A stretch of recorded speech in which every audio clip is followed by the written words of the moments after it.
विश्व गुरु क्लासेस में आप सबका हार्दिक स्वागत है। लास्ट क्लास में हम लोगों ने उत्प्लावन बल के बारे में पढ़ा था। आज हम आर्किमिडीज का सिद्धांत और आपेक्षिक घनत्व के बारे में जानेंगे। उत्प्लावन बल के बारे में हमने आपको बताया था कि जैसे ये द्रव भरा हुआ है और इस द्रव में कोई वस्तु डाली जाती है, तो ये जो वस्तु है जैसे ही द्रव के अंदर जाएगी, ये तो पूरी चली जाए या आंशिक रूप से इसका कुछ हिस्सा डूबेगा, वैसे ही क्या होगा, द्रव द्वारा इस वस्तु के ऊपर बल लगाया जाएगा। कहाँ? ऊपर की ओर। इसी बल को हम कहते हैं उत्प्लावन बल। एक बार फिर से बताऊंगा, जब कोई भी वस्तु किसी द्रव में डुबोई जाती है पूर्ण रूप से या आंशिक रूप से, तो द्रव के द्वारा उस वस्तु पर ऊपर की ओर एक बल लगाया जाता है, जिसे हम उत्प्लावन बल कहते हैं। तो ये हमने उत्प्लावन बल के बारे में आपको बताया था। स्वाभाविक है कि जब उत्प्लावन बल लगेगा तो इस वस्तु का जो भार है वो हमें कम प्रतीत होगा। आप लोग ऐसे समझ लीजिए कि मान लेते हैं ये जो वस्तु है, ये जैसे वस्तु है, मान लीजिए कोई ये वस्तु है और द्रव के अंदर डूब गई है। जब ये वस्तु द्रव के बाहर थी तो मान लेते हैं इसका जो भार है वो है 5 किलोग्राम भार। ये इसका क्या है? भार है, 5 किलोग्राम भार। ठीक है, ये हो गया इस वस्तु का भार। भार की दिशा कहाँ होगी? नीचे की ओर। तो जब ये वस्तु या ये जो पिंड है जब तक द्रव के बाहर होगा तब तक हमें इसका भार कितना प्रतीत होगा?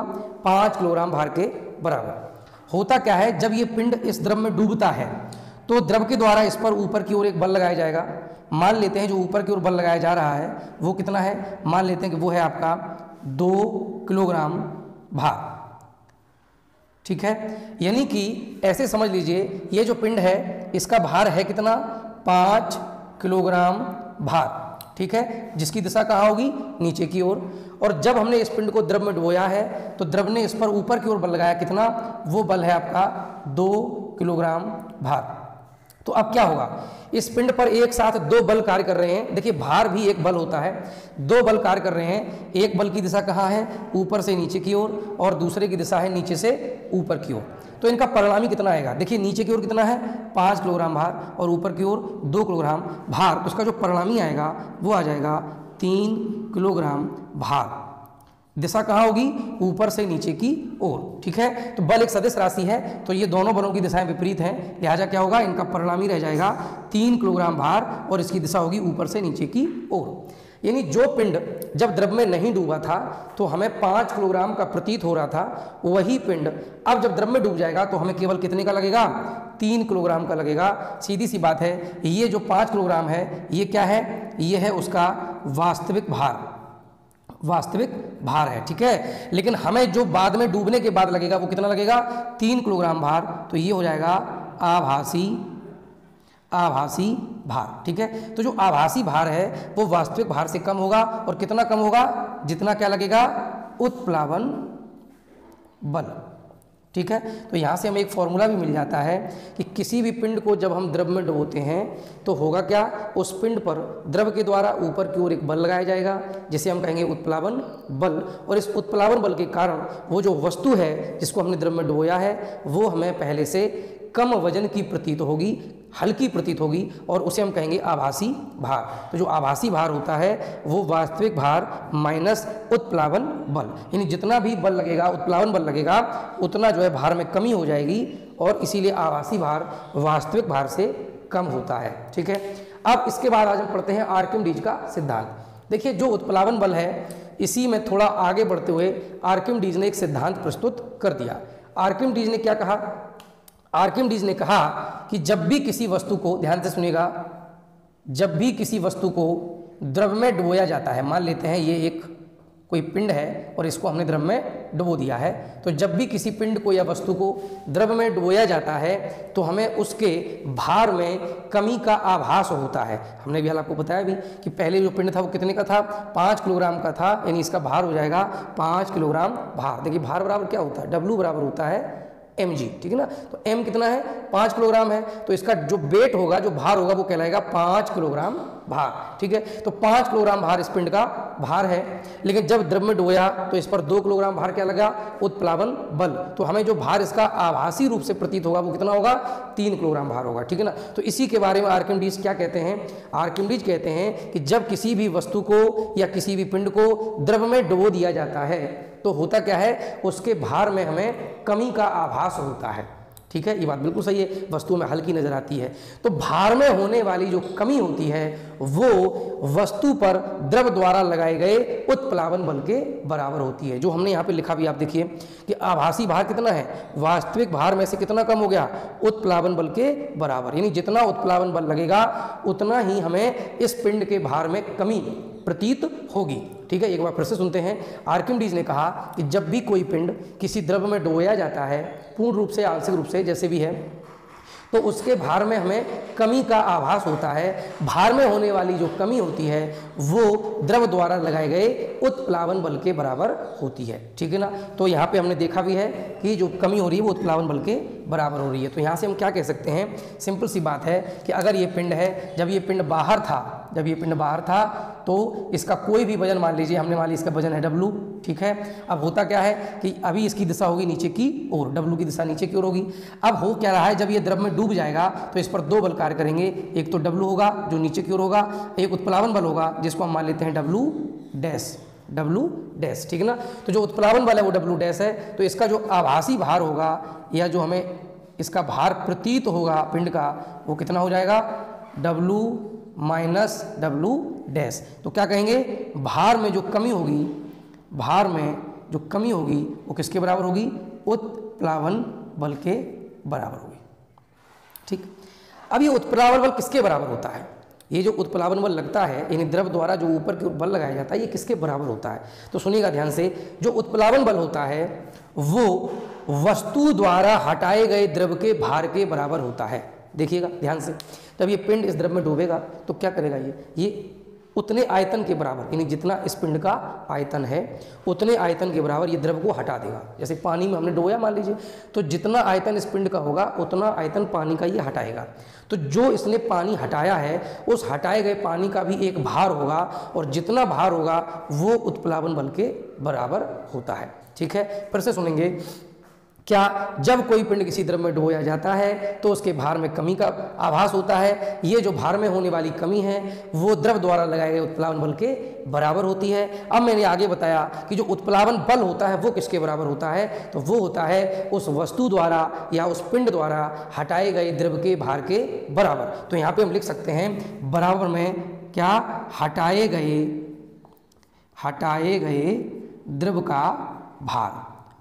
द्रव का भार। तो जब कोई पिंड डूबेगा तो वो द्रव हटाएगा, और जितना द्रव हटाएगा उस द्रव का जो भार होगा वो भार में होने वाली कमी के बराबर होगा।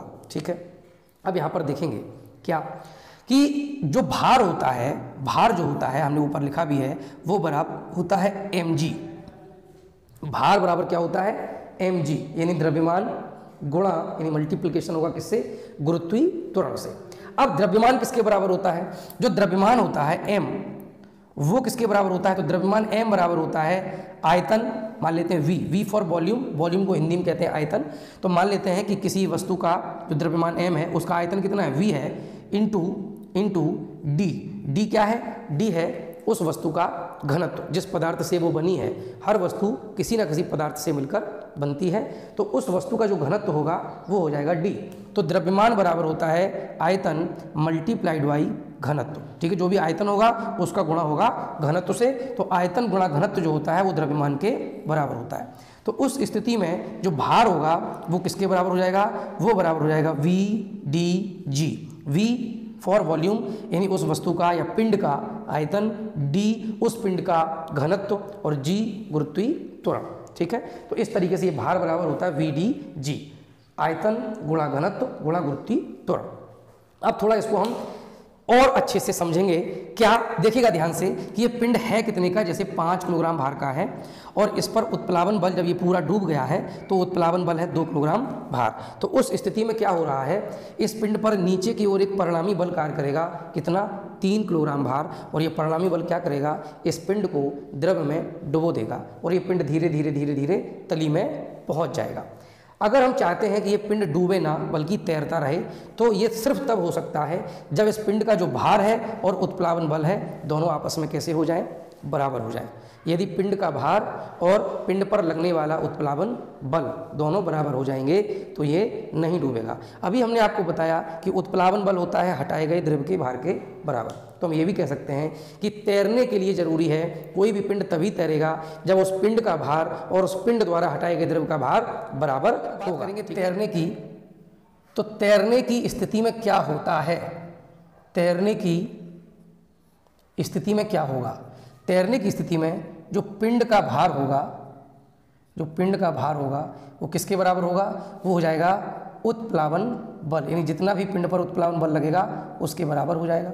अब उत्प्लावन बल किसके बराबर होता है? हटाए गए द्रव के भार के बराबर। तो हम लिख सकते हैं कि जो पिंड का भार होगा वो हटाए गए द्रव के भार के बराबर होगा, तभी वो पिंड तैरेगा। ठीक है, जब पिंड का भार उसके द्वारा हटाए गए द्रव के भार के बराबर होगा तो ही वो पिंड तैरेगा। तैरने के लिए जरूरी होता है पिंड का भार पिंड द्वारा हटाए गए द्रव के भार के बराबर हो। अब देखिए यहाँ पे क्या हो रहा है, ये तो तैरने की स्थिति बन जाती है। एक स्थिति क्या बनती है कि पिंड का भार ज़्यादा है और हटाए गए द्रव का भार कम है, तो उस स्थिति में ये वस्तु डूब जाएगी। ठीक है ना। अच्छा, कभी कभी क्या होता है कि पिंड का भार बहुत कम होता है और हटाए गए द्रव का भार ज़्यादा। कहने का मतलब मेरा ये है कि जैसे मान लेते हैं ये द्रव में हमने एक वस्तु डुबोई है, ठीक है, और मान लेते हैं कि इस वस्तु का जो भार है वो मान लेते हैं कितना है, 5 किलोग्राम भार। ठीक है, यानी 5 किलोग्राम भार इसका हमने मान लिया क्या है, भार है। ठीक, अब जब ये द्रव में पूरी तरह डूबी है तो इस पर उत्प्लावन बल कितना है, मान लेते हैं 7 किलोग्राम भार। ठीक है, अब यहाँ पे देखिएगा जो पिंड हमने डुबो दिया है पूरी तरह से उसका भार कितना है, 5 किलोग्राम भार, और पिंड पर उत्प्लावन बल कितना लग रहा है, 7 किलोग्राम भार, यानी उत्प्लावन बल ज़्यादा है। उत्प्लावन बल ज़्यादा है अर्थात हटाए गए द्रव का भार ज़्यादा है। इसको तैराने के लिए जितना द्रव इसे हटाना चाहिए था उससे ज़्यादा इसने द्रव हटाया हुआ है, तो उस स्थिति में इस पर एक परिणामी बल ऊपर की ओर लगेगा और ये जो पिंड होगा वो क्या होगा, इस तल से कुछ ऊपर आकर तैरने लगेगा। यानी ये पूरी तरह से नहीं डूबेगा, क्योंकि पूरी तरह से डूबने का मतलब है उत्प्लावन बल ज़्यादा है और भार कम है। तो तैरने की कंडीशन क्या है, उत्प्लावन बल और भार बराबर हो जाए। तो ये क्या करेगा, जितना द्रव हटा रहा है उसकी मात्रा को ये कम करेगा। कम करने से तात्पर्य क्या होगा, इसका कुछ हिस्सा तल के ऊपर निकल जाएगा, यानी ये इस तरीके से तैरना शुरू कर देगा। कुछ हिस्सा इसका डूब जाएगा और कुछ हिस्सा इसका ऊपर निकला रहेगा।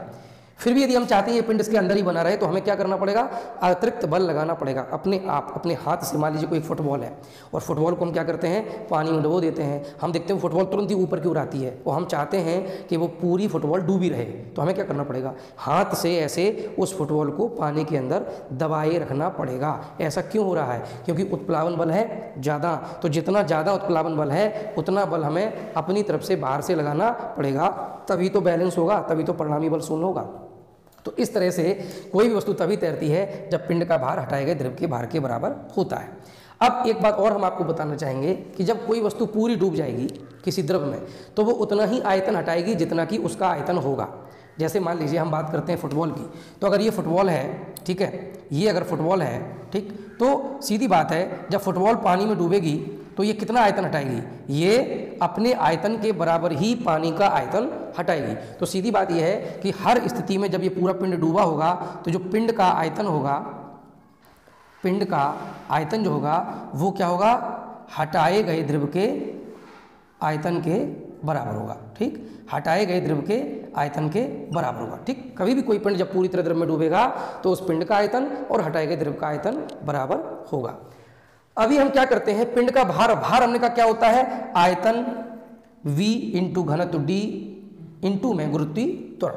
तो हम मान लेते हैं कि जो पिंड है, ये जो पिंड है, मान लीजिए ये पिंड है, ठीक, इस पिंड का घनत्व कितना है, d1 है, और जिस द्रव में इसको हम डुबो रहे हैं उसका घनत्व d2 है।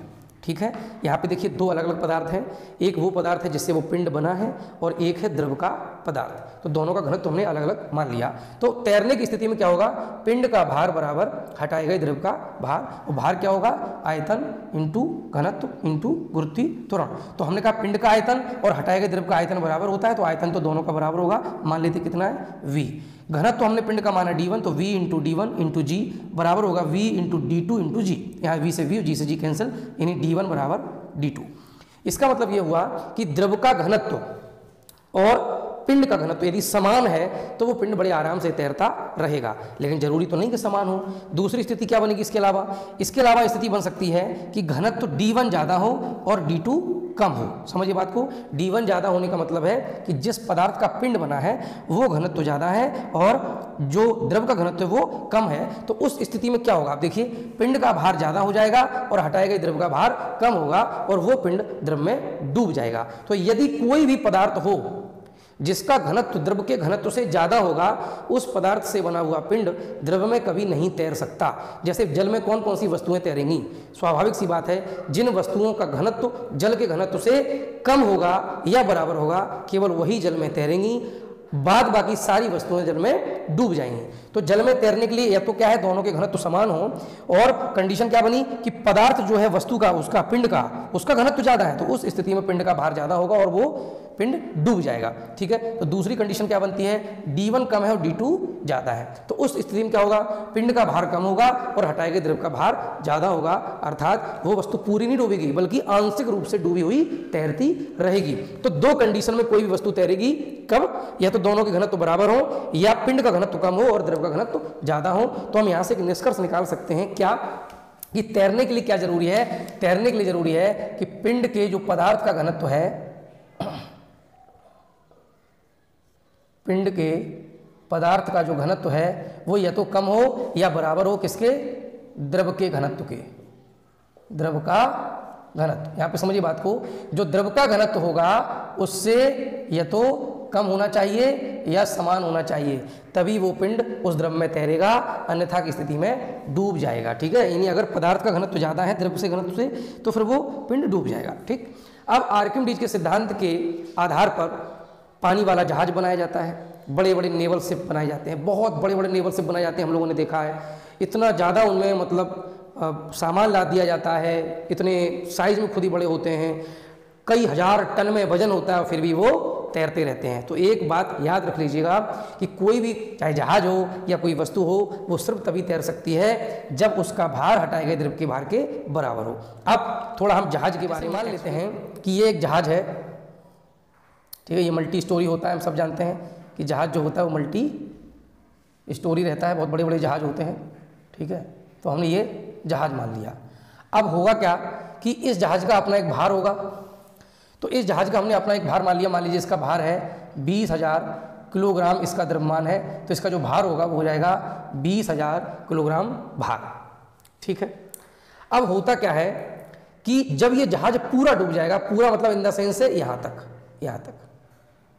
क्योंकि इसके और ऊपर डूबेगा तो क्या होगा, यहाँ और जो विंडो होती है उस समय पानी अंदर जाएगा, यहाँ तक डूबेगा मतलब। ठीक है, मैंने ये मान लिया यहाँ तक डूबने का मतलब है कि जहाज पूरा डूब गया है। ठीक है ना, तो होगा क्या, उस स्थिति में हम मानते हैं कि जो समुद्र द्वारा इस पर, समुद्र में जल होता है, तो समुद्री जल का जो उत्प्लावन बल है, समुद्री जल का उत्प्लावन बल कितना है वो हम मान लेते हैं। जब ये पूरा डूब जाएगा तो वो है 40,000 किलोग्राम भार।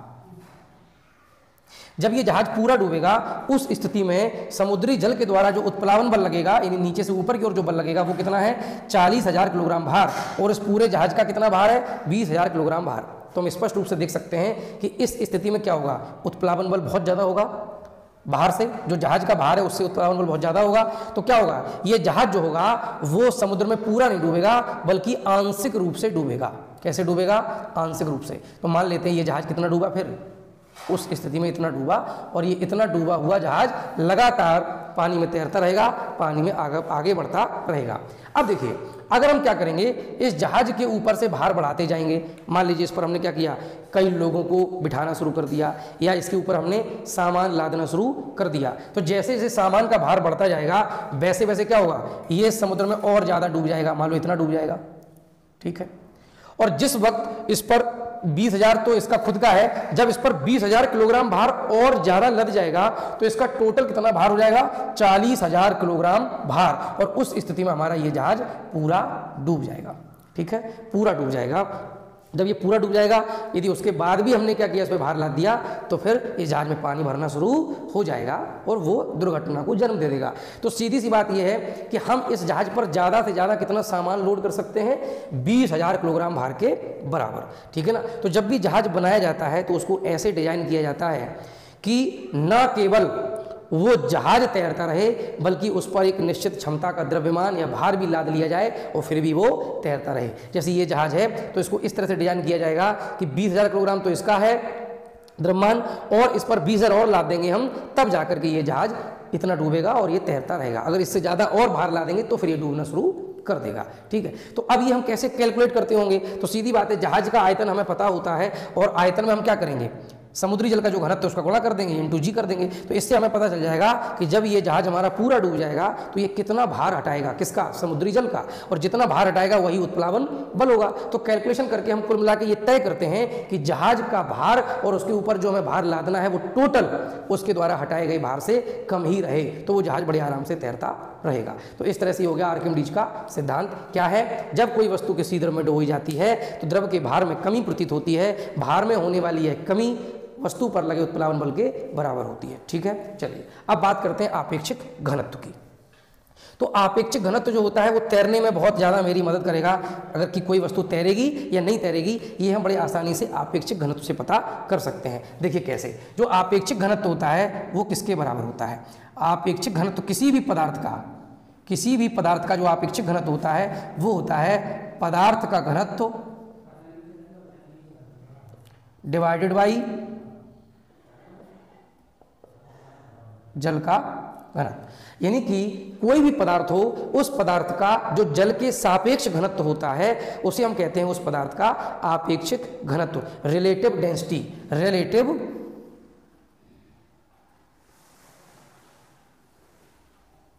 डेंसिटी। ठीक है ना, तो आपेक्षिक घनत्व बराबर क्या होता है किसी पदार्थ का घनत्व डिवाइडेड बाई जल का घनत्व। तो किसी पदार्थ का जल के सापेक्ष घनत्व उसका आपेक्षिक घनत्व कहलाता है। अब यहाँ पर ध्यान से देखिए आप कि ऊपर भी घनत्व है और नीचे भी घनत्व है, तो इनके मात्रक तो सेम होंगे और वो एक दूसरे से कैंसिल हो जाएंगे। तो हम क्या कहेंगे कि आपेक्षिक घनत्व जो होता है इसका कोई मात्रक नहीं होता, ये मात्रक विहीन होता है। कैसा होता है? मात्रक विहीन, यानी कि क्या होता है, शुद्ध संख्या के रूप में होता है। इसका कोई मात्रक नहीं होता, केवल क्या होती है, एक संख्या होती है। ठीक है, तो सीधी बात है, जिनका आपेक्षिक घनत्व एक से अधिक है, आपेक्षिक घनत्व कैसा है, आपेक्षिक घनत्व बराबर, आपेक्षिक घनत्व कितना है, एक से अधिक है। एक से अधिक होने का मतलब हुआ कि उनका जो घनत्व होगा वो जल के घनत्व से ज्यादा होगा, तो ऐसी वस्तु जल में नहीं तैर पाएगी, वो डूब जाएगी। तो सीधी बात है, यहाँ पे मैं कंडीशन लिख रहा हूं कि यदि आपेक्षिक घनत्व एक से बड़ा है तो क्या होगा, वस्तु या पिंड जो होगा वो डूब जाएगा। क्लियर हुआ? दूसरी कंडीशन क्या बनती है, आपेक्षिक घनत्व या तो एक होगा, यानी उस पदार्थ का जो घनत्व होगा वो जल के घनत्व के बराबर होगा या कम होगा, उस स्थिति में वो वस्तु तैरती रहेगी। ठीक है ना, तो कुल मिला के दो कंडीशन बनती हैं। वस्तु डूबेगी कब, जब आपेक्षिक घनत्व एक से ज़्यादा है, और कब तैरेगी, जब एक या एक से कम है। ठीक है, तो इस प्रकार से आपेक्षिक घनत्व का कोई मात्रक नहीं होता है, ये एक शुद्ध संख्या होती है। अब एक छोटी सी बात है वो भी कर लेते हैं, क्या कि गुरुत्वीय त्वरण का मान कभी बदलता है या नहीं बदलता है। तो देखिएगा, हम आपको बता दें कि हमारी जो पृथ्वी है वो पूरी तरह से गोल नहीं है, बल्कि हल्की सी क्या है, अंडाकार है, हल्की सी अंडाकार है, इतनी ज़्यादा तो नहीं है, लेकिन समझाने के लिए बना दी। ये ध्रुव है पृथ्वी के, उत्तरी ध्रुव और दक्षिणी ध्रुव। ठीक है, ऐसे चक्कर लगा रही पृथ्वी। तो यहाँ पर क्या होता है, ध्रुवों पर पृथ्वी की जो त्रिज्या रहती है, ये त्रिज्या जो होती है वो कुछ कम होती है, और विषुवत रेखा पे ये जो त्रिज्या होती है वो कुछ ज़्यादा होती है। अब आप देखिए, स्मॉल जी बराबर हमने आपको बताया था capital G M E divided by R E का वर्ग, यानी पृथ्वी की त्रिज्या का स्क्वायर। यहाँ पे देखिए कैपिटल जी कांस्टेंट है, ये एम ई क्या है, पृथ्वी का द्रव्यमान, ये भी कांस्टेंट है। तो हम यहाँ से एक निष्कर्ष निकालते हैं कि गुरुत्वीय त्वरण जो होता है वो आर ई स्क्वायर के रिवर्सली प्रोपोर्शनल होता है, यानी व्युत्क्रमानुपाती होता है। जहाँ पृथ्वी की त्रिज्या बढ़ेगी वहाँ गुरुत्वीय त्वरण कम होगा। अब आप देखिए चित्र में, ये ध्रुव होते हैं, ध्रुवों पर त्रिज्या कम होती है, और जैसे जैसे आप विषुवत रेखा की ओर आते हैं यहाँ पर त्रिज्या सबसे ज़्यादा हो जाती है। तो जहाँ त्रिज्या सबसे कम वहाँ गुरुत्वीय त्वरण सबसे ज़्यादा, और जहाँ त्रिज्या सबसे ज़्यादा वहाँ गुरुत्वीय त्वरण सबसे कम। तो यहाँ से निष्कर्ष क्या मिलेगा कि गुरुत्वीय त्वरण का मान ध्रुवों पर सबसे ज्यादा होता है और विषुवत रेखा पर सबसे कम होता है। ध्रुवों से विषुवत रेखा की ओर आने पर गुरुत्वीय त्वरण का मान लगातार घटता चला जाता है। एक बात तो ये निकला निष्कर्ष। दूसरी बात आप ये याद कर लीजिए, इसको जब मैं 11-12 पढ़ाऊंगा तो उसका डेरिवेशन भी कराऊंगा, क्या कि अगर आप भूतल से, पृथ्वी के तल से, पृथ्वी की सतह से ऊपर जाते हैं, भूतल से ऊपर जाते हैं, धरती से ऊपर जाते हैं, तो जैसे जैसे आप ऊपर जाएंगे वैसे वैसे क्या होता है, जी का मान कम होता चला जाता है। ठीक है। पृथ्वी के तल से ऊपर जाने पर गुरुत्वीय त्वरण का मान घटता जाता है, ठीक है। ऐसे तीसरा पॉइंट होता है कि भूतल के अंदर, पृथ्वी के अंदर अगर आप जाएंगे तो भी जी का मान क्या होगा, कम हो जाएगा, तो भी जी का मान कम हो जाएगा।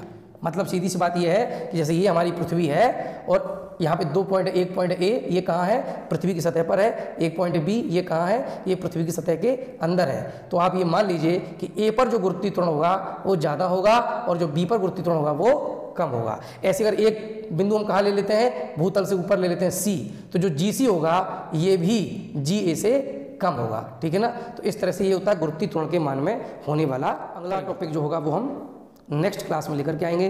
कीप वॉचिंग, वीडियो देखते रहिए। आप जो टॉपिक पढ़ रहे हैं इससे रिलेटेड जो पीछे वीडियो बने हुए हैं उनको पहले देखिए, तब आपको अच्छे से समझ में आएगा। जो डाउट हो कमेंट सेक्शन में लिखिए। बाकी अगर आपको पसंद आता है तो दूसरों को सजेस्ट कीजिए, शेयर कीजिए।